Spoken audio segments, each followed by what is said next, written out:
तेलंगाना के chief minister A Revanth Reddy Indravelli का दौरा करने वाले हैं, जहां वो 1 एकड़ पर मुश्तमिल स्मृति वनम का संग बुनियाद रखेंगे और केसलापुर के नागोहा मंदिर में पूजा करने का मंसूबा बना रहे हैं। आदिवासियों के खिलाफ 1981 के अलमनाक कत्ले आम के बाद इंद्रावली का दौरा करने वाले रेवंत रेड्डी पहले वजीर आला होंगे। ये दौरा जो 28 या 29 जनवरी को मुतवक्के है। वजीर आला बनने के बाद इस इलाके में इनका पहला अवामी जलसा भी होगा। कांग्रेस सदर मल्लिकार्जुन खड़गे और साबिक सदर राहुल गांधी ने 75वीं यौम जमहूरिया पर अहले वतनों को मुबारकबाद दी। खड़गे ने कहा कि 75वीं यौम जमहूरिया पर सबको दिल की गहराइयों से नेक ख्वाहिशात और बहुत बहुत मुबारकबाद। हिंदुस्तान का आइन खदीम हिंदुस्तानी तहजीब में शामिल समाजी, इक़्तिसादी और सियासी इख्तियार पर मुबनी है। इंसाफ, विखार और मसावात की हमारी इक़दार इसके मजबूत सुतून है और ये आज़ादी के बाद हमारी समाजी, इक़्तिसादी और सियासी तब्दीली का मियार भी बने। TSRTC के MD VC सजना ने बताया कि तेलंगाना में तकरीबन 11 करोड़ खवातीन ने महालक्ष्मी मुफ्त सफरी सहूलत से इस्तेफादा किया। गुज़िश्ता दिसंबर से निफास के बाद से औसतन रोजाना 27 लाख खवातीन ने बसों में सफर किया। जुमा को बस भवन में यौम जमहूरिया की तकरीबा से खिताब करते हुए सजनान ने याद दिलाया कि तंजीम ने रियासती हुकूमत के ऐलान के 48 घंटों के अंदर खवातीन के लिए मुफ्त बस सहूलत की स्कीम को मौसर तरीके से नाफिज किया है। इलेक्ट्रिक और डीजल समेत कुल 2375 बसें मरहलेवार दस्तियाब कराई जाएंगी। बिहार के वजीर आला नीतीश कुमार के एक बार फिर अजीम इतिहाद से अलग होकर बीजेपी के साथ हाथ मिलाने की खबरों के दरमियान वजीर आला ममता बनर्जी ने कहा कि अगर नीतीश कुमार इंडिया इतिहाद छोड़कर जाते हैं तो इससे इंडिया इतिहाद को नुकसान नहीं होगा। राजभवन में यौम जमहूरिया के मौके पर मुनक़िद तकरीब में शिरकत के बाद नामनिगारों के सवालों का जवाब देते हुए ममता बनर्जी ने कहा कि अगर नीतीश कुमार चले जाते हैं तो ये इंडिया इतिहाद के लिए अच्छा होगा। बिहार के अवाम इस तब्दीली को पसंद नहीं करेंगे।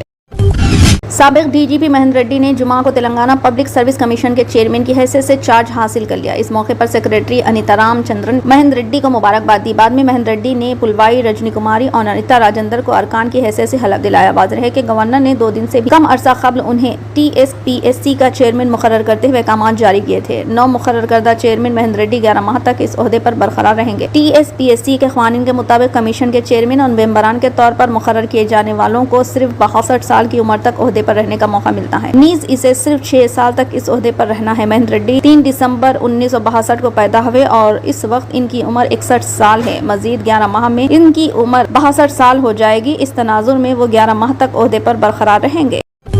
वज़ीर आला नीतीश कुमार ने पटना जिले के फुलवारी शरीफ ब्लॉक के इस्माइलपुर महादलित टोला में परचम कुशाई के प्रोग्राम में शिरकत की। पटना 26 जनवरी वज़ीर आला नीतीश कुमार यौम जमहूरिया के मौके पर पटना जिले के फुलवारी शरीफ ब्लॉक के गुरकोरी ग्राम पंचायत के इस्माइलपुर महादलित टोला में परचम कुशाई के प्रोग्राम में शामिल हुए। वज़ीर आला की मौजूदगी में गाँव के बुजुर्ग व पैन रवि दास ने परचम कुशाई की।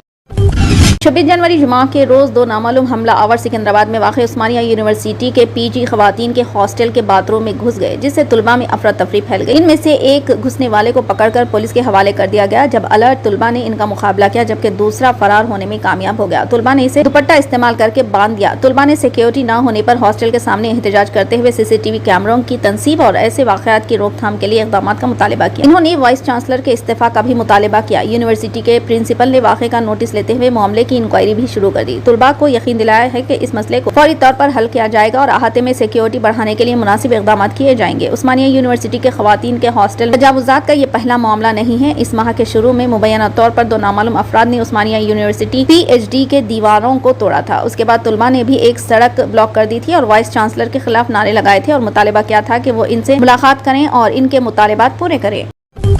मरकजी वजीर गिरिराज सिंह ने जुमे को अपील की कि मुसलमान ज्ञानवापी मस्जिद की जगह को हिंदुओं के हवाले कर दें। इन्होंने ये भी कहा कि ऐसा कोई बयान ना दिया जाए जिससे फिरका वाराना हम आहंगी मुतासिर हो। इनके तबसरे ज्ञानवापी मस्जिद कॉम्प्लेक्स पर आर्कियोलॉजिकल सर्वे ऑफ इंडिया की रिपोर्ट को आम करने के 1 दिन बाद आए। रिपोर्ट में हिंदू फरीक की नुमाइंदगी करने वाले वकील ने दावा किया है कि मस्जिद पहले से मौजूद मंदिर को गिराने के बाद बनाई गई थी। इन्होंने कहा कि वजीर आज़म नरेंद्र मोदी राम मंदिर अयोध्या में प्राण प्रतिष्ठा का काम किया है। सनातनियों का इसका खैर मकदम किया है, लेकिन हमारा मुतालबा हमेशा अयोध्या, काशी और मथुरा रहा है। बीजेपी लीडर ने कहा कि मैं अपने मुसलमान भाइयों से अपील करूंगा कि जब तमाम सबूत सामने आ जाएं तो वो काशी को हिंदुओं के हवाले कर दें ताकि फिरका वाराना हम आहंगी बरकरार रहे। आज़ादी के बाद हमने कोई मस्जिद नहीं गिराई, लेकिन पाकिस्तान में कोई मंदिर नहीं बचा। इनका मस्जिद कहना था कि गैर सगाली के लिए कह रहा हूँ, इश्तियाल अंगेज बयानात ना दें। ये बदला हुआ हिंदुस्तान है। सनातनी नौजवान बेदार हो गया है। अगर कोई बाहर या औरंगजेब बनने की कोशिश करेगा तो नौजवानों को महाराणा प्रताप बनना पड़ेगा।